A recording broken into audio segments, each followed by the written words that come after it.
Fala, meu amigo, minha amiga, seja muito bem-vindo a mais um editorial do nosso canal. Prazer enorme estar aqui com vocês.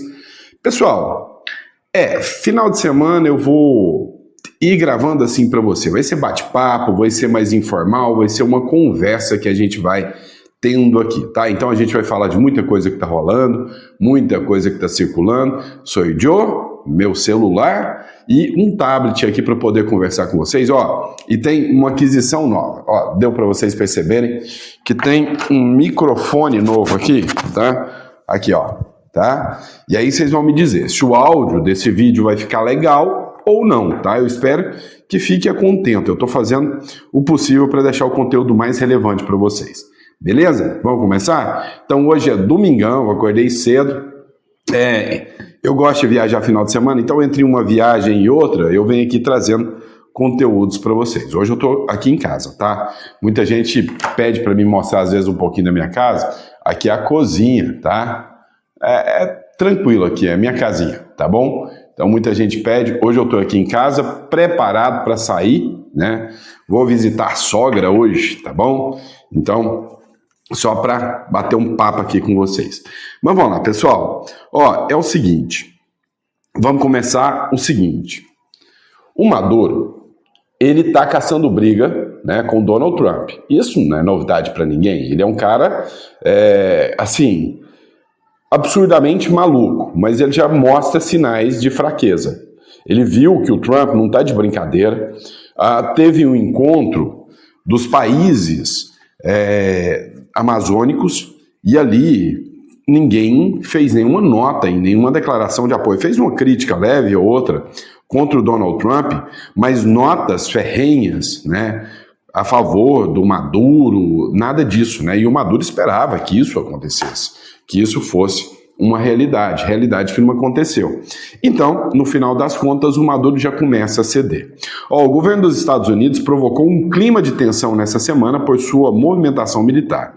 A pedido do presidente Donald Trump, cerca de 4.000 soldados embarcaram para a região, né, com embarcações de guerra, com mísseis guiados, e foram enviados à região com o objetivo de reforçar o combate ao tráfico. O Lula, ele chegou, né, de uma forma assim, até meio que tresloucada, né, fazer críticas em relação ao Donald Trump, falando que o Donald Trump usa como argumento o crime organizado para violar a soberania, né, criticando, dizendo que os países amazônicos é quem tinham que combater o crime organizado, mas a gente já sabe muito bem como que funciona, né? O crime organizado, ele fomenta muitos e muitos governos esquerdistas, né? E é a acusação que foi feita em relação, inclusive, ao Petro pela própria Maria Corina Machado. O Infomoney fez uma matéria dizendo o seguinte: os Estados Unidos estão se preparando para invadir a Venezuela mesmo. Entenda a escalada entre os países. O que acontece aqui? O Donald Trump deslocou navios de guerra para o Caribe Sul. E aí olha só o que é a matéria. Um grande deslocamento de forças navais dos Estados Unidos está em andamento fora das águas venezuelanas, ao mesmo tempo em que a Casa Branca intensifica a retórica beligerante contra cartéis de drogas, né? Ou seja, o discurso é o combate às drogas. A regra é o cerco contra o Maduro. No mês passado, Trump assinou uma diretriz secreta, instruindo o Pentágono a usar forças militares contra cartéis latino-americanos. A Venezuela se prepara. O Pentágono vem deslocando navios de guerra para o Caribe Sul. Em resposta, Maduro anunciou na segunda-feira o envio de 4,5 milhões de milicianos. Isso aqui é um resumão para vocês entenderem. Questionada na terça-feira sobre a movimentação, se havia planos de colocar tropas em solo venezuelano, a porta-voz da Casa Branca, a Leavitt, respondeu: o presidente está preparado para usar todos os elementos do poder americano para impedir que drogas inundem o nosso país, para levar os responsáveis à justiça. O regime, e olha, aqui tem um ponto importante, o regime de Maduro não é o governo legítimo da Venezuela, é um cartel narcoterrorista. E aí o poder militar dos Estados Unidos foi enviado, acabaram de enviar uma nova fragata, tinha 3 fragatas já, né, 3 comboios de navios, destroyers, que estavam sendo enviados, para os Estados Unidos, né, dos Estados Unidos para a Venezuela, e agora foi mais um destroyer, né? Contradição. Apesar do tom de confronto, e aqui que é o interessante, porque é uma mídia esquerdista, é Infomoney falando, apesar do tom de confronto, especialistas dizem que os objetivos de Trump em relação à Venezuela são contraditórios. De um lado, ele quer usar força contra cartéis e tirar Maduro do poder. De outro, precisa da cooperação de Caracas para receber de volta imigrantes venezuelanos deportados dos Estados Unidos. Isso é uma balela, tá? É o seguinte, em momento algum, Donald Trump precisa desses acordos para receber imigrantes deportados de volta, né? O Donald Trump, nessas condições, se ele tem a rejeição do Maduro a receber o seu próprio povo, é ruim para o Maduro. E outra questão, tirando o Maduro do poder, vai entrar provavelmente alguém aliado a Maria Corina Machado. Provavelmente. E aí é óbvio que ela vai repatriar, recepcionar todas essas figuras, né, que estão lá na Venezuela, lá nos Estados Unidos, venezuelanos ilegais. Então, o Trump, tirando alguém do poder, ainda é mais vantagem, né? Tirando o Maduro do poder, ainda é mais vantagem para ele. Agora, tem um detalhe interessante. Olha o que disse Nayib Bukele. A publicação é: Bukele espera que Trump lhe entregue o Maduro. Olha o que ele falou. Estamos en espera que el gobierno de los Estados Unidos nos entregue en bandeja de plata a Nicolás Maduro. Hicimos un trato para que cumpla su condena aquí en El Salvador. Estamos en espera que el gobierno de los Estados Unidos nos entregue en bandeja de plata a Nicolás Maduro. Hicimos un trato para que cumpla su condena. Ele falou, estamos à espera que nos entreguem bandeira de prata, né? Tipo assim, de primeira mão, a cabeça dele, né? Que é uma gíria, né? Não, esperamos que ele nos entregue em bandeira de prata o Nicolás Maduro para que ele cumpra a pena aqui. Nós temos um acordo para que ele cumpra a pena aqui. Olha só, o número de imigrantes venezuelanos vindo da Venezuela para o Brasil estourou nos últimos meses. Os venezuelanos já sabem que vai rolar uma guerra lá. E aí, grande parte da população venezuelana que não suporta o Maduro não quer ficar lá para ver isso. Só aquelas pessoas ligadas ao Maduro, o MST do Maduro, da vida, que estão dispostos a isso. Dá uma olhada num vídeo aqui do G1, onde ele fala sobre a vinda de venezuelanos para o Brasil. Olá, eu sou Kaique Rodrigues do G1 e eu estou aqui na fronteira do Brasil com a Venezuela, onde o número de imigrantes venezuelanos entrando no Brasil tem aumentado nos últimos meses. Aqui em Pacaraima, cidade roraimense que fica na fronteira, esse número é nítido, nas grandes filas de pessoas tentando tirar documentos e também de venezuelanos entrando com sua família, bagagem, mochila, depois de dias viajando para chegar em Pacaraima. Desde 2015, mais de 1 milhão de pessoas cruzaram essa fronteira. Em Pacaraima, o ponto de atendimento da Caritas brasileira registrou em agosto uma média de 860 atendimentos por dia, o maior volume desde a inauguração. Só nos primeiros 20 dias de agosto foram mais de 17 mil atendimentos, quase 6 mil a mais que em julho. Entre janeiro e julho, mais de 96 mil venezuelanos entraram no país, mais da metade por Roraima. A instalação sanitária Padre Edi, da Caritas, que oferece serviços gratuitos de higiene, tornou-se essencial para quem chega em busca de melhores condições de vida. O aumento acontece após as eleições municipais de julho na Venezuela, vencidas por aliados do governo Nicolás Maduro. A tendência também acompanha o fim do ano letivo na Venezuela, quando muitas famílias se organizam para migrar. Muitos migrantes relatam falta de esperança em mudanças políticas e veem no Brasil a chance de recomeçar. Olá! Para você ver como é trágica, né, a situação de um país que já foi dominado, destroçado, destruído pelo socialismo. E aí eles estão vindo aqui para o Brasil, porque o Brasil ainda respira um pouquinho de democracia ainda. Mas assim, o que está acontecendo hoje é um êxodo dos brasileiros saindo do Brasil. O que está tendo de brasileiro indo para o Paraguai, para o Uruguai principalmente, que é aquele que busca já um lugar mais um pouco evoluído, está todo mundo indo para o Uruguai.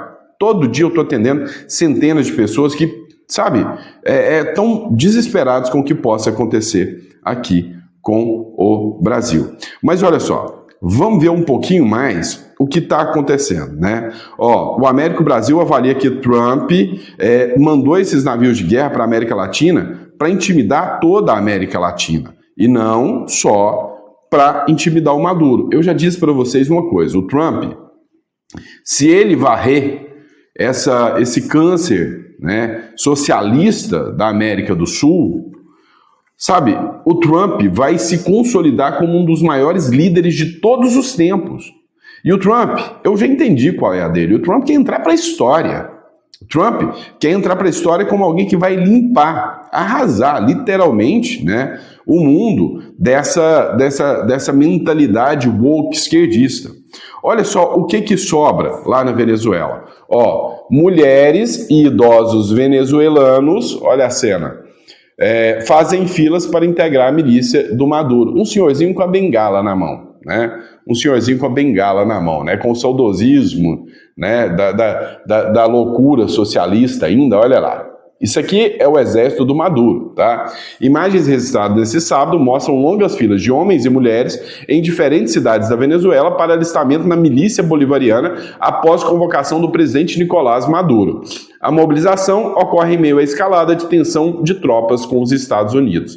Convocação de Maduro. As fotos revelam pessoas de todas as idades, incluindo jovens. O que acontece? Quase não teve jovens, né? Essa matéria aqui não está muito verdadeira, não. Deixa eu mostrar aqui para vocês. Olha só. Este é um site venezuelano, La Razón, né? Jovens venezuelanos não responderam ao chamado de alistamento militar convocado por Maduro. Olha só como é que estavam as convocações. Um grupinho de idosos e mulheres se juntaram, né, no discurso pró-Maduro. E são aqueles, né, dos MST da vida, aquela turma, né?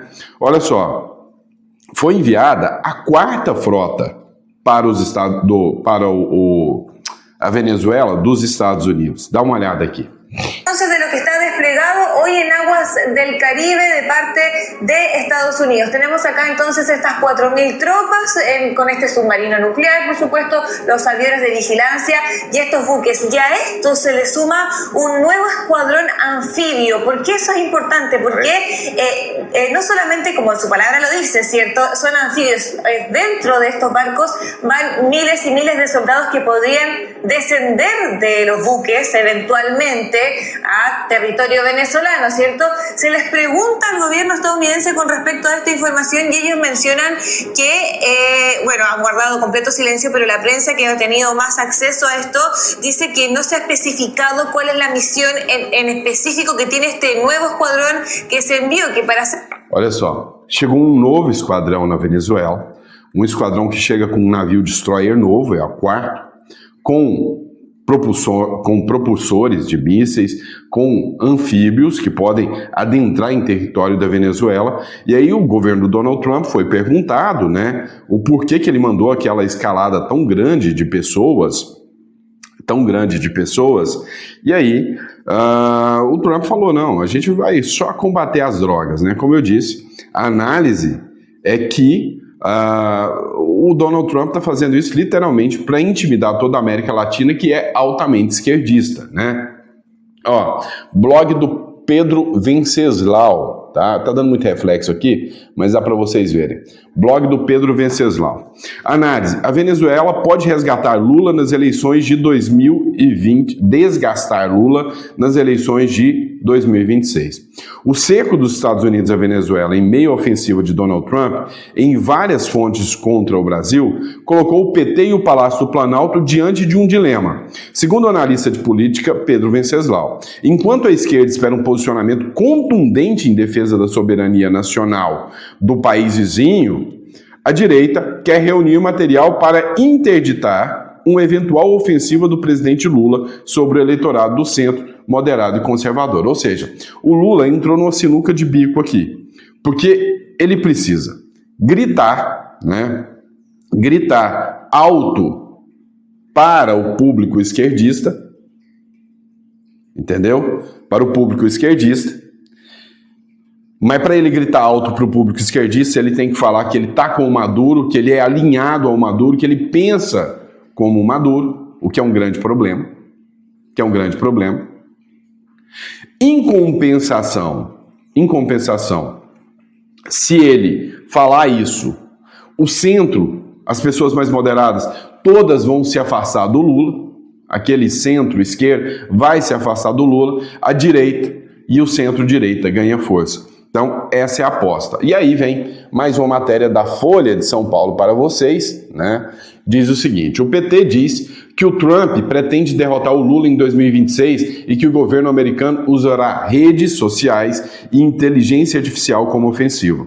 O PT, partido do presidente Lula, divulgou um documento nesse sábado em que afirma que o chefe do governo americano, Donald Trump, tentará derrotar o Brasil nas eleições de 2026. De acordo com a legenda, Trump usará redes sociais e ferramentas de inteligência artificial. E aí, eles mesmos dizem o porquê eles querem controlar as redes sociais. Só que é o seguinte, o STF, ele tem muito poder, mas ele não tem todo o poder. O Lula tem poder, mas ele não tem todo o poder. O que acontece? Você lembra que há poucos dias atrás foi aprovado pelo Supremo Tribunal Federal uma nota, né, uma decisão, né, porque para mim aquilo ali é uma legislação absurda vinda do STF, o STF não deveria legislar, uma nota absurda, uma decisão absurda em que tirou, né, o artigo 19 do Marco Civil da internet. As Big Techs estão fazendo o feitiço virar contra o feiticeiro. Escritor e colunista da UOL, o Jefferson Tenório, tem conta desativada no Instagram e denuncia censura. Olha só, o Instagram, Facebook, está derrubando os esquerdistas. Olha, eu tenho que fazer regulamentação? Tem, beleza. Vou derrubar os esquerdistas da rede. Ó, o escritor e colunista do UOL, Jefferson Tenório, acusa a Meta de censura pela derrubada da sua conta no Instagram, na qual tinha cerca de 80 mil seguidores. Sem explicação, a única comunicação da empresa teria sido que o perfil não se enquadrava nos requisitos da plataforma. Ou seja, tá virando contra eles, pessoal. Tá virando contra eles, né? O jogo tá ficando interessante de assistir. Agora, vem cá, voltando em relação ao Nicolás Maduro, é dinâmico aqui, tá? A gente vai pegando as matérias e colocando para vocês, né? Voltando em relação ao Nicolás Maduro, a possibilidade do Maduro renunciar está se tornando cada vez mais real. Tem um perfil aqui do Iñaki Guterres, tá? O Iñaki Guterres é um venezuelano. E aí ele fez uma publicação falando que o Maduro fez hoje uma nota oficial falando em libertar todos os presos políticos e mencionou a possibilidade de renúncia. Dá uma olhada aqui. Maduro, a punto de renunciar, anunció que va a liberar a todos los presos políticos de Venezuela y comentó que está cerca de su retiro. Abro las puertas de todas las cárceles de la República para los detenidos políticos, si sobreviviere a los acontecimientos y fuera preciso para la salud de la patria, despojarme del elevado carácter con que me han honrado los pueblos y con la cual voy a la lucha, estoy listo para la separación a mi vida privada. Después de 6 millones de exiliados, de 25 años de dictadura, de muchísima pobreza, de un salario mínimo de $1, podríamos estar al frente del momento más importante en la historia venezolana. El dictador más sangriento luego de Hugo Chávez podría estar a punto de dejar el poder. Maduro a punto de renunciar. Você viu o que ele falou, né? Maduro a ponto de renunciar depois de uma das ditaduras mais sangrentas desde Hugo Chávez, que deixou o país defasado, um salário mínimo de $1, né? O Maduro pode estar pronto para deixar o poder, ou seja, pode cair a qualquer momento. E aí, o Maduro, né, no anúncio aqui, e eu não sei te confirmar se esse anúncio é real, se esse anúncio é de agora, mas ele fala aqui no vídeo, aqui, ó, não, eu libero todos aqueles pelos quais, por desentendimentos políticos, foram levados às cárceres, né, ou seja, às cadeias, e que, se for pelo bem da Venezuela, se eu tiver que deixar essa minha essa minha dádiva, que é administrar o país e ter que partir para a minha vida privada, assim o farei. Ou seja, é a pressão total que está acontecendo contra o Maduro, meu amigo. Não brinca, não. Os Estados Unidos não está de brincadeira, não. Mas vamos lá. Vamos entender uma outra coisa aqui, já agora vindo para o Brasil, para você entender que a brincadeira aqui também não é mole, não. Os Estados Unidos estão partindo para uma ofensiva gigantesca contra o Brasil. E aí eles citaram um jornalista. E esse jornalista foi citado pelos Estados Unidos num relatório na sanção contra Moraes, e ele já foi preso por 1 ano. Ficou preso 1 ano por críticas ao Supremo Tribunal Federal. Dá uma olhada nessa matéria. É uma vergonha um poder tomar a atribuição do outro. Sem liberdade não existe independência. Não tenho dúvidas da invasão do STF hoje, a qualquer momento, num ato de desespero do brasileiro reaver suas liberdades. Essas foram algumas postagens em redes sociais que fizeram o jornalista Jackson Rangel, hoje com 62 anos, passar 368 dias preso por ordem do ministro Alexandre de Moraes. O jornalista, que nunca foi denunciado pelo Ministério Público Federal, mas segue com tornozeleira eletrônica até hoje, foi citado pelo governo do presidente norte-americano, Donald Trump, como nos exemplos de abuso judicial para sancionar o ministro Alexandre de Moraes. Moraes deteve arbitrariamente um jornalista por mais de 1 ano em retaliação por exercer a liberdade de expressão, afirmou o comunicado do Departamento de Tesouro dos Estados Unidos, emitido em 30 de julho. Moraes investigou processos e reprimiu aqueles que se envolveram em discursos protegidos pela Constituição, submetendo repetidamente vítimas a longas detenções preventivas sem apresentar sequer acusações. Ou seja, eis aqui para que você possa ver um jornalista preso por 1 ano e agora com tornozeleira por críticas ao ministro Alexandre de Moraes, é o que denuncia a Gazeta do Povo, né? E aí vem mais uma bomba relógio aqui para vocês. Vocês estão vendo o movimento que iniciou o burburinho depois de uma notícia relevante, né? De uma nota relevante do Banco do Brasil de que ele não distribuirá os dividendos adiantados esse ano, porque tem um desfalque de mais de 60% nas suas ações, né? No seu lucro. Agora, o Banco do Brasil denuncia um vídeo do Eduardo Bolsonaro por fake news, por falar exatamente que o Banco do Brasil pode vir a ser sancionado pelo governo norte-americano e que também pode, inclusive, vir à falência, e pede a ação da AGU para evitar corrida bancária, ou seja, pediu uma ação da AGU para que todos os influenciadores que falaram do Banco do Brasil devem ter os seus perfis derrubados. Segundo o ofício encaminhado pelo banco, os ataques nas redes sociais começaram na última terça-feira, dia 19, quando saiu a nota relevante, e aí teve um vídeo do Thiago Nigro, que é o primo rico, que viralizou, falando justamente sobre isso. Entre eles, há um vídeo feito por Eduardo Bolsonaro no dia 20, em que o deputado federal afirma que o Banco do Brasil está cortando as relações internacionais, o que o levará à falência. O presidente do banco, a presidente Tarciana Medeiros, reclamou publicamente desse movimento em evento no dia 20, sem citar nomes. Na comunicação à AGU, os advogados alertam que esses ataques podem configurar crimes contra o Estado Democrático de Direito, contra a soberania nacional, contra o sistema financeiro nacional, além de representar violações de sigilo bancário e difamação. Por isso que o BB quer que a AGU avalie a ação na justiça para coibir a disseminação desse tipo de informação. Cara, vocês veem o discurso do Banco do Brasil? Na comunicação à AGU, os advogados alertam que ataques, criticar a administração do Banco do Brasil pode configurar crimes contra o Estado Democrático de Direito, 17 anos de cadeia, contra a soberania nacional, contra o sistema financeiro nacional, além de representar violação de sigilo.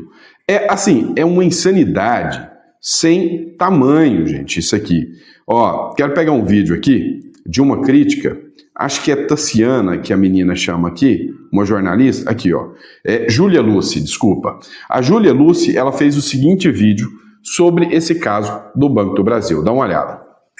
Gente, agora vocês viram que o Banco do Brasil acionou a AGU para a AGU buscar suspender o perfil das pessoas que estão comentando que o Banco do Brasil pode vir à falência, sugerindo que as pessoas retirem dinheiro do Banco do Brasil, porque são perfis bolsonaristas que estão publicando fake news.